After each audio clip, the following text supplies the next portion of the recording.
Big boss Malayalam season 6 ഇപ്പോഴിതാ ആവേശകരമായി അവസാനങ്ങളിലേക്ക് എത്തിയിരിക്കുകയാണ്. ഇനി ദിവസങ്ങൾ മാത്രമാണ് ഗ്രാൻഡ് ഫിനാലേക്കായി അവശേഷിക്കുന്നത്. ഇപ്പോഴിതാ വളരെയധികം അപ്രതീക്ഷിതമായി കൊണ്ട് ബിഗ് ബോസിലേക്ക് ജാൻമണി തിരിച്ചു കയറിയിരിക്കുകയാണ്. ഇപ്പോൾ വളരെയധികം അപ്രതീക്ഷിതമായി കൊണ്ടാണ് ബിഗ് ബോസിലേക്ക് ജാൻമണി എത്തിയത്.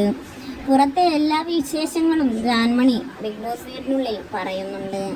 കഴിഞ്ഞ ദിവസം സിജോ പുറത്തിറങ്ങിയപ്പോൾ വളരെയധികം നാടകീയമായ രംഗങ്ങളാണ് ബിഗ് ബോസിൽ അരങ്ങേറിയത്.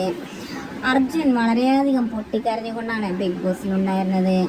പുറത്ത് അത് ഫേക്കാണ് എന്ന് പറഞ്ഞുകൊണ്ട് വളരെയധികം വിവാദങ്ങൾ നടക്കുമ്പോൾ ശ്രീധുവിനും അതിനെക്കുറിച്ച് എന്തോ മനസ്സിലായിട്ടുണ്ട് എന്നാണ് പ്രേക്ഷകരുടെ ഒരു വിലയിരുത്തൽ. കാരണം നീ ജനങ്ങളെ പറ്റിക്കുന്ന പോലെ എന്നെ പറ്റിക്കാൻ നോക്കണ്ട എന്ന് കഴിഞ്ഞ ദിവസം ശ്രീധു അർജുനോട് പറഞ്ഞിട്ടുണ്ടായിരുന്നു. ഇന്ന് ജാൻമണി ഉള്ളിലേക്ക് കയറിയിടാൻ അർജുനെ മൈൻഡേ ചെയ്യുന്നില്ല എന്നതാണ് വാസ്തവം. അതിൽ നിന്ന് തന്നെ ശ്രീധുവിന് എന്തെല്ലാമോ മനസ്സിലായിട്ടുണ്ട് എന്നാണ് ഇപ്പോഴുള്ള വിലയിരുത്തൽ.